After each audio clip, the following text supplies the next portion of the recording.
let's dive into some of your questions as we go through it. And if you've got commentary on this, feel free to chime in.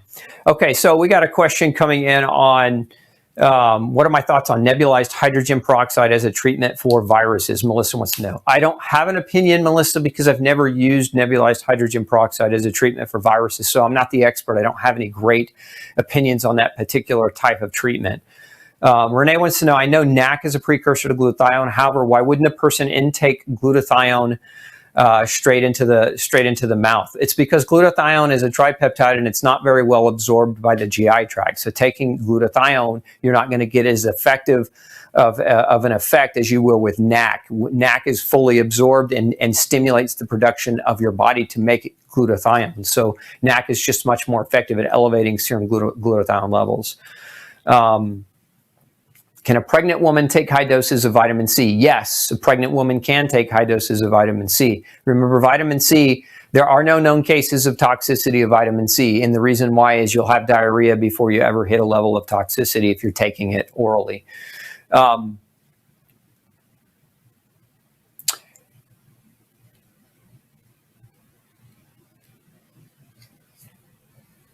Yeah, is it not a fact that most masks do not work? Yeah, I mean, this is a great question.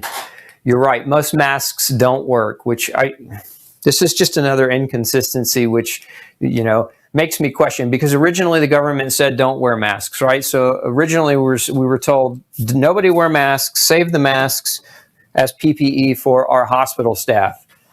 And then now we're all being told we need to start wearing masks. It doesn't make any sense because most of the masks that you can buy over the counter are too... they're not going to do anything because the space in the mask, the virus just walks right through it. It's like an open door. So there's really not going to be any great protection that you're going to get from wearing these masks. It just not effective. And then there's the side effect of wearing the mask all day. I mean, the side effect of that is basically you're not going to adequately oxygenate your tissue. So when you're not getting adequate oxygenation, that's going to suppress your immune system. So the masks themselves don't make a whole lot of sense to go around wearing masks. This is, again, a lot of people just don't understand the viral particle itself is way too small. It's going to cruise right through that mask without any problems.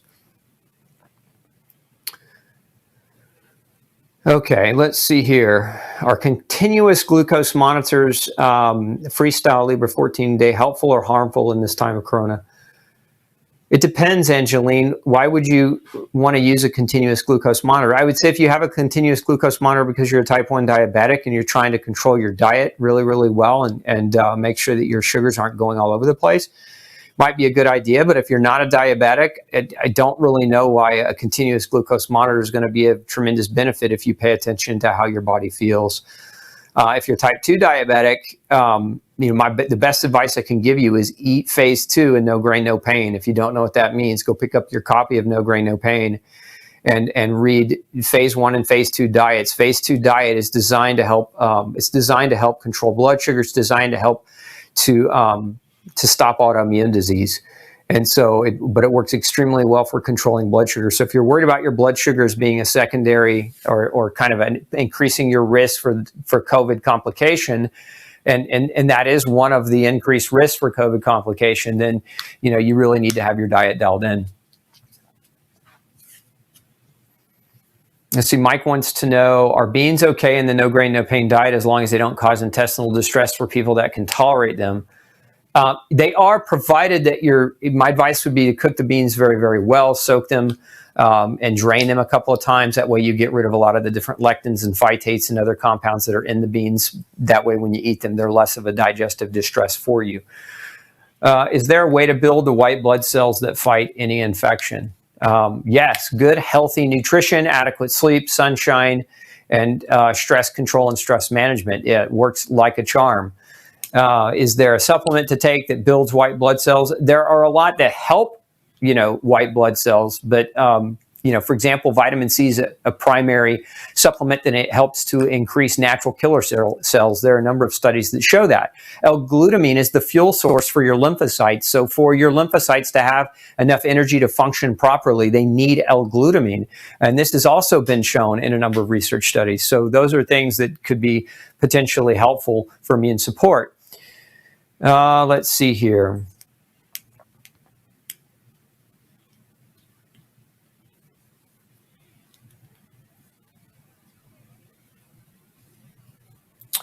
How about nebulizing colloidal silver? Would not recommend that, Chris. Would not recommend that at all. You don't want to nebulize colloidal silver, in my opinion.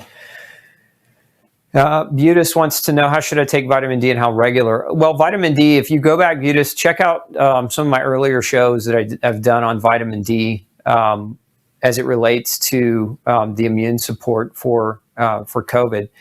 Because it's a pretty lengthy video. It's about 45 minutes long. There are different strategies with vitamin D, including kind of steady state high doses, but also kind of what's called a high dose therapy, which is a therapy that lasts about 3 days. Raza wants to know, what's the cure for alopecia universalis? Look, Raza, that's an autoimmune disease. So a good place to start is no grain, no pain. Diet has to come first. Everything else has to be customized to what your needs are. Lisa asks, where do I get news that I trust? It's a great question. So Lisa, there's a kind of an old saying that there's always two sides to every story, right? And so, just like there's two political parties, right? There's two sides to every story, and the truth usually lies somewhere in between. The truth is not usually the rhetoric that you hear being screamed from one of either sides. It's usually somewhere in between. So the best place to get news is to hear out both sides, but then to also seek with your own eyes and your own ears. I mean, truth is in front of us if we choose to see it, if we choose to look at it. I mean, a perfect example is, somebody asked a question about masks, and I said masks were most likely a waste of time. Now, aside from the fact that the masks generally are too porous for the virus, so the virus can come right in, and whether you're trying to prevent the viral spread or whether you're trying to protect yourself, either way, the mask is too porous.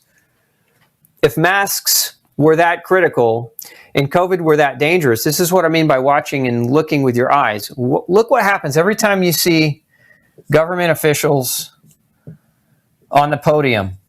Do you see any of them wearing masks?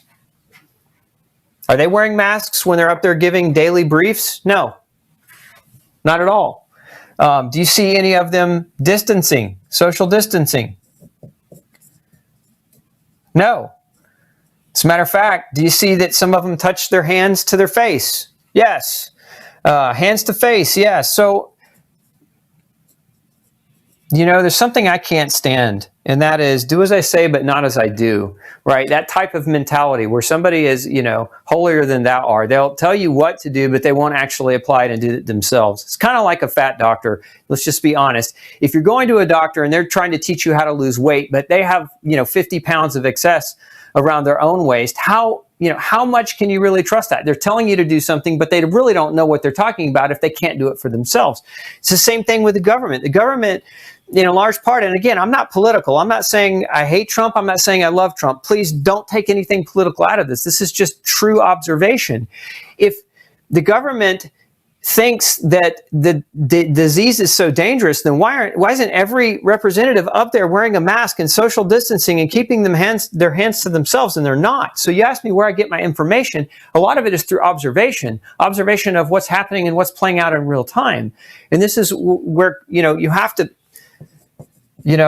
part of restoring your health, as I said earlier, is acquiring knowledge that gives you power to make meaningful change. Well, critical thinking is important, not just in your health and nutrition. It's critical in how you analyze the world. And we live in such a world today where everybody's been told that you're a racist if you think of something this way, or that you're prejudiced if you think of something this way, when the reality is all those things are nothing more than telling you not to have critical thinking. They're telling to block your ability to have critical thinking so that you don't fear being a racist or being called a name or being called some kind of category of something. And so everybody's scared to critically think. But the number one thing that you can do right now is critically think, because most people right now are not critically thinking. What are they doing? Most people right now are either fear-mongering or they're deciding from fear. And when you decide things, when you make important decisions from fear, you're using your limbic brain and you don't make good decisions. People generally, when they're super highly emotionally charged, make some of the worst decisions in their life. And that's what's happening right now, is you've got people that are highly emotionally charged on both sides. The truth is always somewhere in between, but you have to be able to use your eyes and your ears, and you have to think about what you're actually seeing. You have to look at what people are saying, and then you have to think about what you're actually seeing. And again, that's where you're going to find the truth. So, okay, hopefully that answers your question.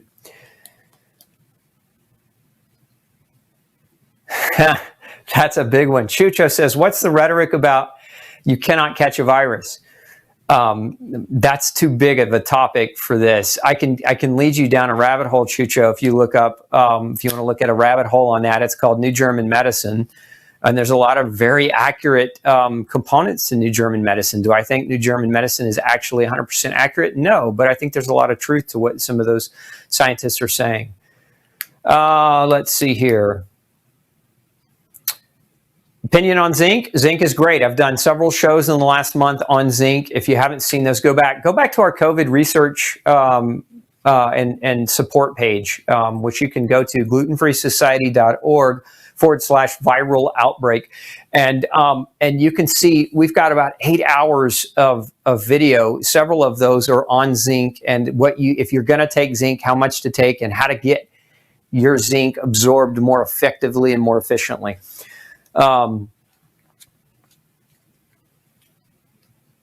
So Lisa wants to know, I make cheeses and kefir soaking the beans in whey seem to diminish my problems with gas. Well, if you're fermenting them, you remember when you ferment it, you're letting bacteria pre-digest the food. So it diminishes your gas because it improves your ability to digest something because in essence, it's pre-digested. Okay. Pam says, I'm dealing with chronic fatigue syndrome. Are you saying no grain, no pain is the start for everyone? I'm saying it's a good place to start if you're generalizing, Pam. Remember that a big part of what I teach is analytical, critical thinking, paying attention to how your body feels, paying attention to how your body responds. But no grain, no pain is a good platform for a person to begin. And then once you begin with that platform, in my opinion, next level is if that doesn't resolve your CFS, then now you need to get with a good functional medicine or nutritional provider who understands biochemistry really quite well, who can help guide you through objective testing measures to help you define how you should eat a little bit more accurately for you as a unique individual. Donna says autoimmune disease is a big killer. 46 million people in the U.S. It's the #1 cause of death in females under the age of 65. Autoimmune disease is a far greater threat, in my opinion, than COVID-19.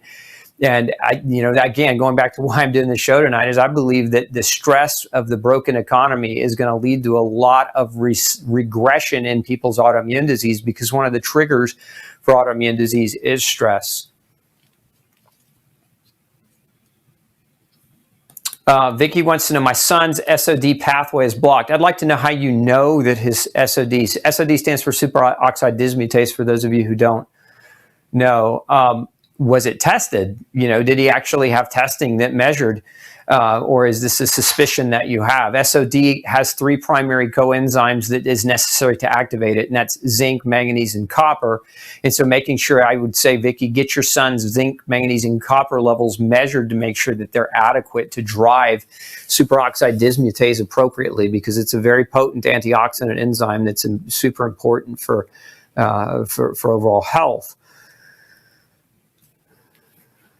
Dave says, I've heard Dr. Fauci has been taking 2 grams of vitamin C for years. Why has he not advised people through the media to do the same? I don't know. And I can't confirm nor deny that he's been or not been taking vitamin C.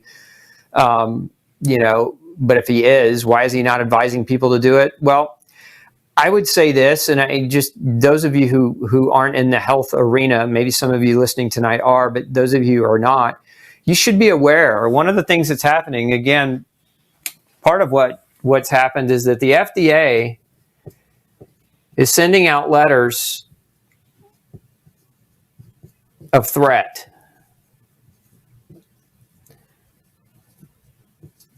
For anyone making claims that vitamins, minerals, or any type of over-the-counter remedy would be effective against COVID-19. They're taking the stance that because COVID-19 is a novel virus, meaning it's new and we don't know anything about it, that if you're hawking your wares, so to speak, and telling people to take more vitamin C to cure COVID-19, then they're gonna persecute you.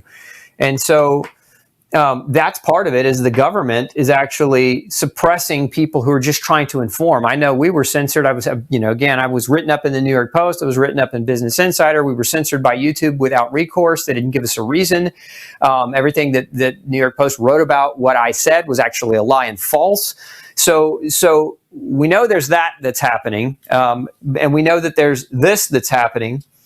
Why? Is there an underlying agenda? I don't know. I can't say for certain, but it feels wrong and it feels off. And so intuitively, I have a thought about it. I have the thought that the answer in a big part of this whole mess is that many people are becoming very, very wealthy as a result of a lot of what's happening right now. And the vast majority of hardworking people like yourselves are experiencing severe financial hardship. Now, whether that's by design or whether that's by let's just say opportunists, I don't know. I don't think anyone really does. But does it matter if it's ill will and ill intent towards you? I would say, are you going to let the FDA decide and choose whether you think taking vitamin C right now is a good or a bad move? No, nobody is. They're going to make that decision based on how they feel about vitamin C. So the best thing that we can do is get educated about its 80-year clinical history and being able to fight viruses. Same thing with zinc. Let's see here. Is kombucha and fermented foods good to drink and eat? This show is such a dichotomy tonight because we're talking about, anyway, is kombucha and fermented foods good to drink and eat? Kombucha, I don't recommend. Kombucha is just sugar alcohol. It's garbage. I don't recommend it. As far as other fermented foods, if they're salt ferments like sauerkraut or fermented broccoli or cauliflower or pickles or something like that, those are fine. Let's see here. Lisa says, may not be a health question, but should we be thinking about growing our own food and becoming more self-sustaining people? I love that question, and it is a health question. It is right on cue, and thank you for asking it. Let's talk about that for just a minute. If you haven't already started your own garden, you're late to the game. If you have, kudos to you. If you haven't, just because you're late to the game doesn't mean you shouldn't get in the game. Let's take a look at what we know. We know that in order to feed the 300 plus million people in the United States, farms have had to definitely change with time. Meaning, what's happened in farming is that it's less mom and pops, meaning less small farms and more corporate farms. So big corporations. These corporations have an advantage in this sense that, number one, they have more capital, they have more land, and they have it really figured out on how to get the government subsidies, because you have to understand the government subsidizes a lot of the farming so that farmers don't go out of business. That was originally done after the Great Depression to help mom and pop farmers not go out of business so we had enough food to eat. But what's happened with time is that farms have become business models, so they become more corporation. And so with any corporation, you have something called scale of business. So what happens is any corporation, they want to scale up their production to increase their profits. And so sometimes when it comes to corporations, and it's not a mom and pop, so mom and pops tend to make ethical and moral decisions, okay, because they have a conscience. Corporations tend to make less ethical decisions, and they tend to make decisions based more on increase of profit because it's a business. And so you'll see that no matter what business you're in, whether it's the healthcare industry or whether it's farming or whether it's, local shops, it's kind of all that way. When you can scale the business as a corporation, you can increase your profits, but you think less about the ethical complications or the moral complications that might occur as you're making the decision to increase your profit based on scalability. And one of the things that's happened in farming is the use of a chemical compound called Roundup and Roundup Ready seeds. And so what's happened is these patented corporations, so guess who owns this? This is owned by drug companies. So Big Drug and Big Agra, which are kind of the same beast, own this stuff right here. And so they've made their way into our food supply, and the farming has gone corporate because farmers couldn't survive on a mom and pop when this was introduced. And so these big corporations pushed a lot of mom and pop farmers out of business. So now what you're left with is corporate farming making decisions. And so the food that they're growing isn't good for you. And there's several reasons. I call it fruit. It's not really food. It's fruit. It's fake food, right? Frankenfood. And why is it Frankenfood? Because what ends up happening is, first of all, the pesticide exposure, the same pesticides they're putting in spraying on your food 2-3 times before it's harvested, they're wearing full chem gear to apply it, which means it's toxic, which means it's dangerous. And the research tends to show that. Here you are, you're just trying to do your best in the world. You're not thinking, okay, you're thinking that, to pay $6 for a crate of organic strawberries is ridiculous when you can get a non-organic variety for $1.50. And you're just trying to make your ends meet. You're just trying to keep your family fed and do what you can do, right? Well, if you didn't know this, and this is part of analytical thinking and getting empowered, is that now those big corporate farms produce a lot of fruit. The soil that they're using has been overutilized, so the nutrient density of the soil is vastly diminished, and that's why when we do chemical analytical studies on produce, we see that produce produced today is less nutrient dense than it was produced 20, 30, 40 years ago.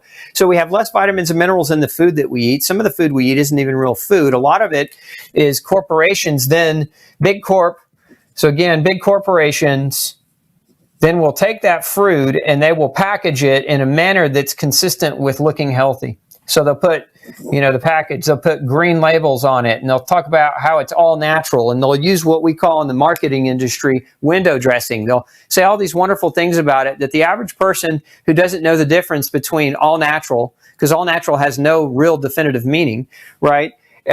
They're buying this garbage and they think they're doing something healthy to themselves. And so they don't even really realize, because they don't have the knowledge, they don't even really realize that what they're actually eating is killing themselves and killing their families. And they're just trying to make ends meet. And so you've got the farms creating the food, and then you got other companies that are buying that food and packaging it as if it's healthy and then feeding it right back to you. And some of these same companies are also owned by this big agri-drug companies. And then when you get sick from eating this garbage, this swill, right? Now the drug companies come in and say, we have the solution, take the drug. So to answer your question, should you be growing your own food? And again, this is a very, very brief overview of this whole process, but the answer is yes. You should start a garden. Yes. If you don't have land, you should instead of worrying about flowers and plants, maybe plant a smaller garden where you can grow some of your food. Again, not everybody has, an acre to put a huge farm on, but take some self-control and self-responsibility. The other thing you can do is buy local. You can join a local co-op where there's a community of people that are producing organic produce, and they come together and they sell it at a lower cost. So you can get involved with local co-ops to get organic food. So there's a lot of real ways that you don't have to necessarily grow your own garden to get food.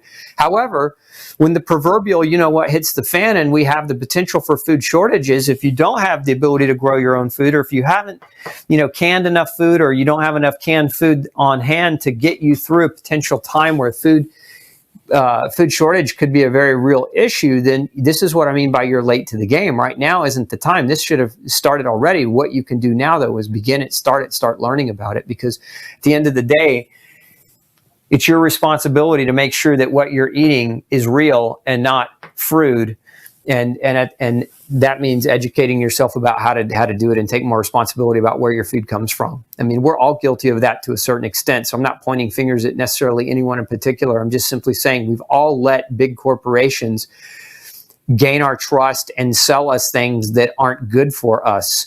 And it's time to take our power back. And it's time to, in a sense, have a social revolution of the way we think about food and where food comes from. Because if we don't, 46 million autoimmune deaths this year is going to double in the next 10 years. And we're going to have a much, much bigger problem on our hand. Okay. Long-term complications recovering from COVID, Myriad wants to know. Nobody knows, Miriam, because it hasn't been around long enough. I would say what we would suspect to be long-term complications would be potentially lung issues. If COVID impact is in the lungs, then the lung issue itself, the potential for the inflammation in the lungs. And this is where several days ago, or several weeks ago, I'd mentioned nebulizing glutathione or not. I'd mentioned asking your doctor about getting a prescription for nebulizing glutathione as part of one of those potential complications. Okay. Let's see. We got a lot of Lisas tonight. Another Lisa. Husband has liver disease and cholesterol is low on phase 2 of no grain, no pain. How can he increase his cholesterol? Well, maybe he doesn't necessarily need to increase it. I'd need more answers. Or I need to have more questions to ask of him about his history before I could really give any kind of meaningful tips.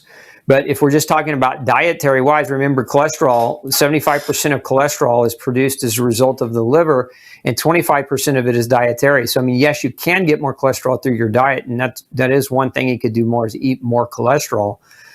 But if he's got liver disease, there may be some other underlying cofactors nutritionally that need to be addressed first. And that's a really hard question to answer with just generic information. Let's see. Dwayne wants to know, what are my thoughts about the 5G network, which is supposedly operating unlicensed without the FCC. Therefore, companies are using it and the side effects are making people sick. I believe that's true. I believe that 5G is going to make a lot of people sick, Dwayne.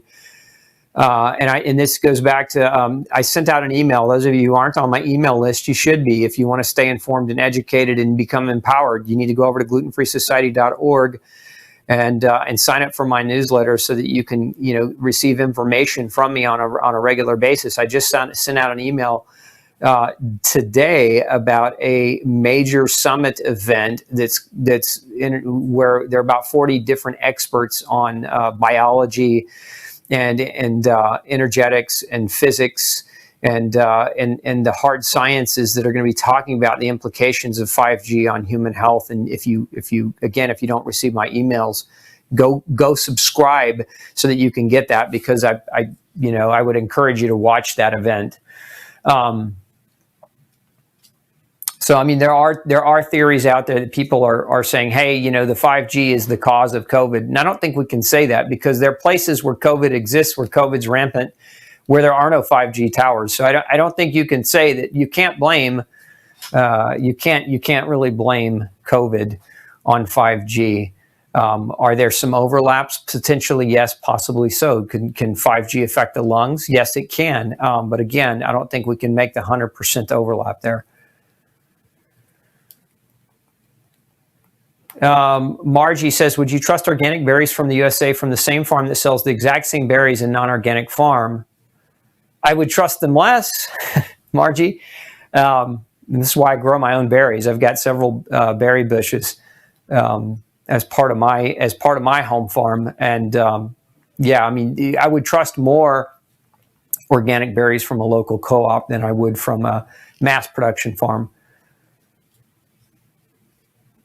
Okay.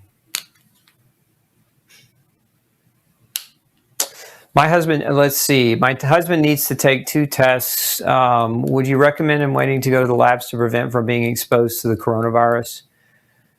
I would say that that's largely dependent upon, I don't even want to get into that question. If he's a client in the office, call the office and we'll give you better guidance. Let's see here.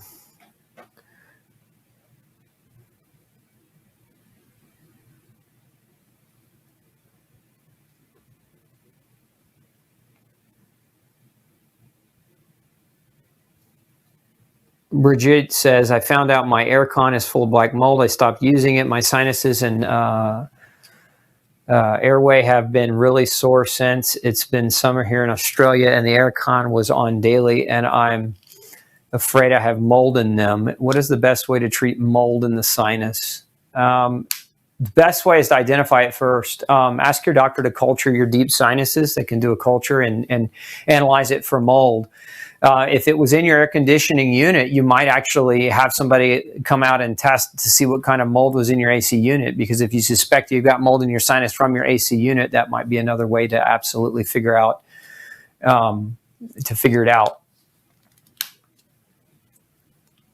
Back that up just a little. Okay, so where is the date show that we can be carriers of the virus? Not sure I understand that question. Marianne, maybe re-ask it. I'm not sure I understand what your question is. Let's see.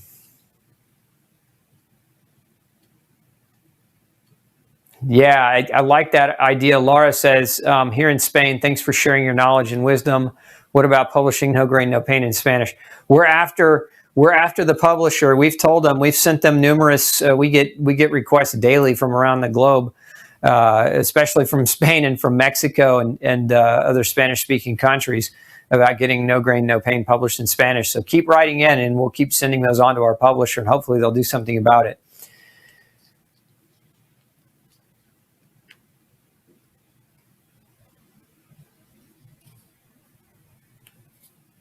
Yeah, let's see here.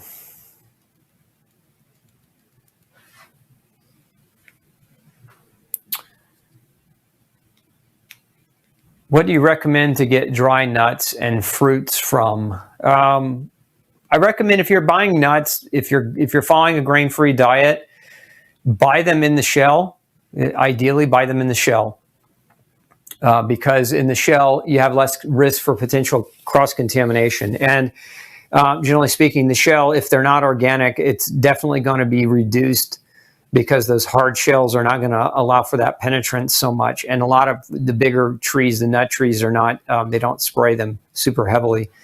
I have pecan trees, and you don't really, there's no need to spray them. There's no need to protect them so much as like other types of crops. But yeah, if you're looking for nuts, buy them in the shell, and look for organic in the shell to avoid that gluten cross-contamination.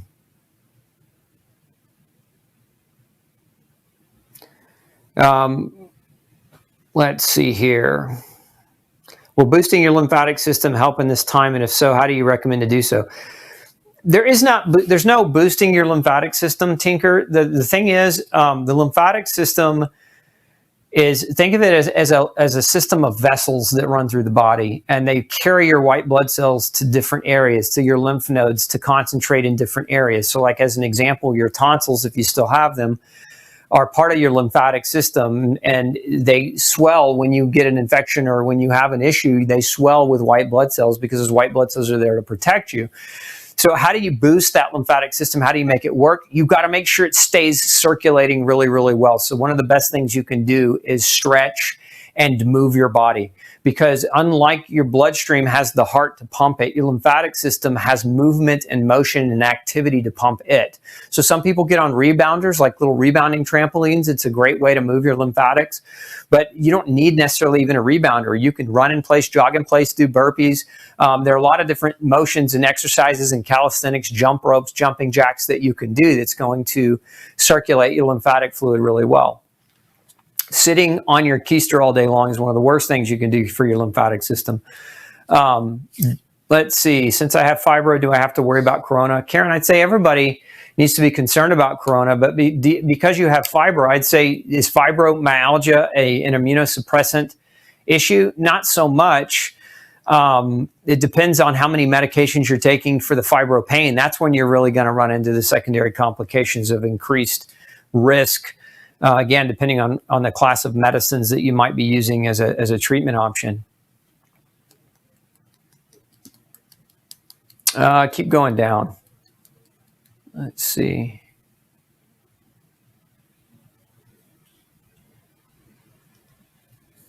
So somebody said aspirin and pain meds aren't a good example because you shouldn't compare them head to head. And I will argue that. I will say they are contagious, and here's why.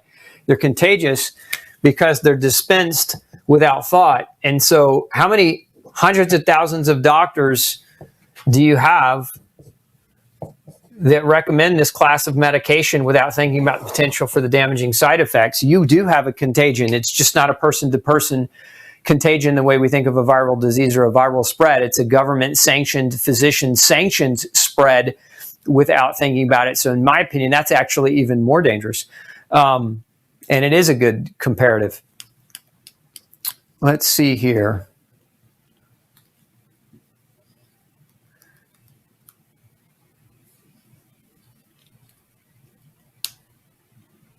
What about herd immunity? Would this decrease the spread? So the question about herd immunity, so understand what herd immunity really means. Herd immunity means enough people in the herd, enough humans in the herd of humans, right, have been exposed to the virus and recovered from it, that there's a circulating level of antibodies within the herd that offers a vast level of protection against it. The problem with the concept of herd immunity as it relates to coronavirus and where the flaw in the thought process is this. We have influenza, right? And every year people go down with influenza A, influenza B, and other types of viral infections, even though we technically have people that are being vaccinated on a yearly basis. So the whole theory as it relates to viruses and herd immunity, really, in my opinion, it doesn't make any sense. If everybody sits around waiting for a vaccine for this, look, we've got a vaccine for influenza, and has that vaccine eradicated influenza? It absolutely hasn't. And some actually argue that the toxins in the vaccine actually do more damage to the immune system than what it's worth getting. And some also argue that getting the vaccine itself, especially in the attenuated version, actually creates a spreading of the virus. But then there's the other component, which is mutation. Viruses are known to mutate, and so you might have, this is the whole thing. You might have immunity to this year's strain, but what about next year's strain? That's why those of you who are pent up in your house, waiting for the vaccine to come out before you take part in society again, you're not critically thinking this through, and you really need to critically think this through. Don't wait for a vaccine. Your immune system creates the most powerful vaccines in the world. You need to take care of your body and take care of yourself. Come out of that fear mode, and know that that your body's gonna do what it needs to do to help you. But herd immunity, the whole logic behind herd immunity in this virus is a moot point, because viruses mutate too quickly for herd immunity. And again, this is again, remember what I said? You're hearing the government say we need to wait. Nobody needs to go out until we have a vaccine. Yet we have a vaccine for influenza, and influenza still runs rampant, and still, even this year, has killed more people than COVID. So if the vaccines for influenza haven't worked, then why would we anticipate that the vaccines for COVID and even vaccines that are going to be rushed through without proper research and safety trials, with adequate length of safety studies and trials, why would we suspect that that's going to somehow be our miracle savior? Your miracle savior is you. If you want something to save you, go home right now, look in the mirror, okay, and start thinking critically about the decisions that you're currently making and whether those are working toward improving your health or diluting your health.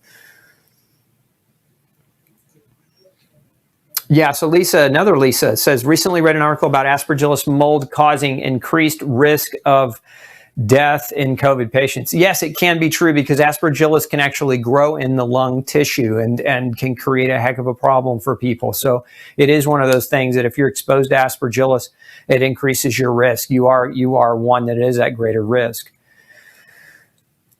Karen, do you agree about taking vitamin C, D, and zinc? I do, Karen. And if you want to learn more about that, you can go to our Corona resource page and you can watch some of those videos where I've talked about that in really great depth.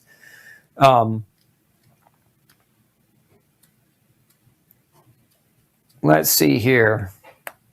So, yeah, I mean, that's another point. So Raza says that a lot of people are mistaking corona as allergy symptoms. I did a whole video on that topic too, on corona versus allergy symptoms. So those of you who have traditional spring allergies might want to go watch that video and give yourself some differentiation. Okay. Keep going.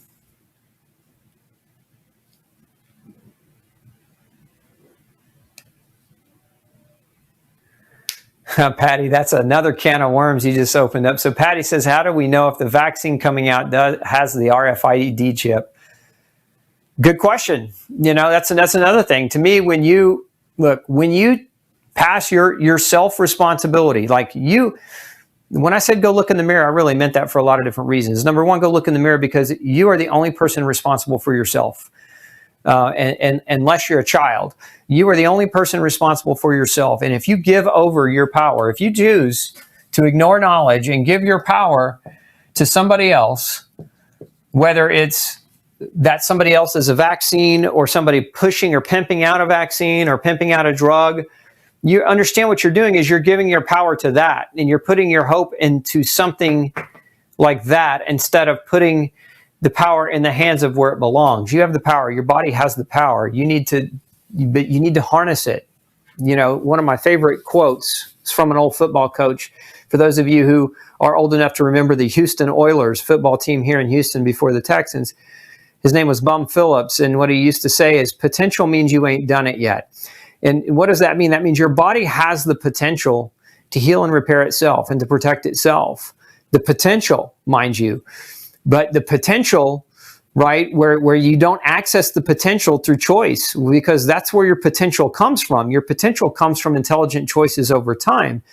And then you have the potential to achieve great things in your health and in life as a general rule. And so if you're not ever tapping into that and you're trading your power and your potential over to something else that is passive, meaning you're saying, I'm not willing to do the work, I'm just going to trust that this thing that I'm going to put in my body is going to do the work for me. Has that ever worked in the history of man?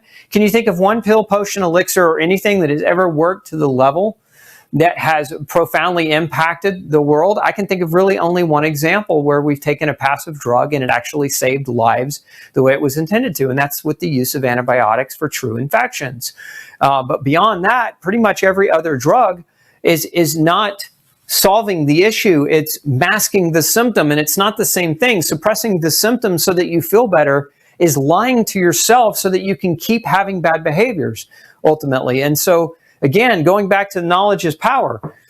You know, understand that when you agree to take that passive therapy, that passive drug, that thing the symptom, to treat the symptom that you have that wouldn't even be there if you activated these two things first, then I feel sorry for you because you're going to be a victim for the rest of your life. I mean, that's just the truth of the matter. If you don't take the time to learn about the most important asset that you'll ever own, which is you, you know, there's nothing anybody can do to help you, and there's nothing any shot or pill or potion or vaccine is going to do to help you either.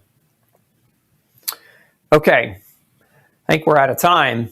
Questions keep rolling in, but we'll catch them next week. Look, I want to say thank you to all of you who stayed with me tonight and didn't attack me viciously, because again, this is a pretty polarized subject, but I wanted to give you something to go home and think about.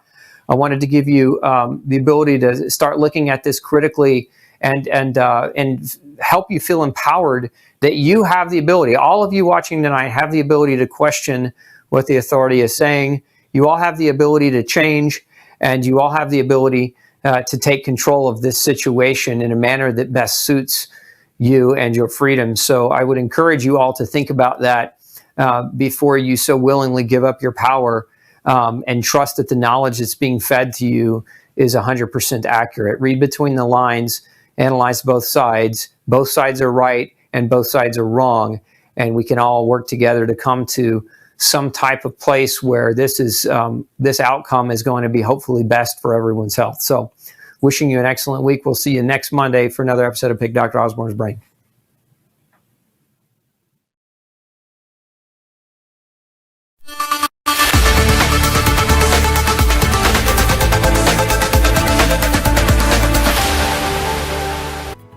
Hey, if you've got a functional medicine or health question that you'd like me to answer for you, make sure you send me an email, glutenology@gmail.com, and we'll do our best to create a video answer just for you. Have a great day.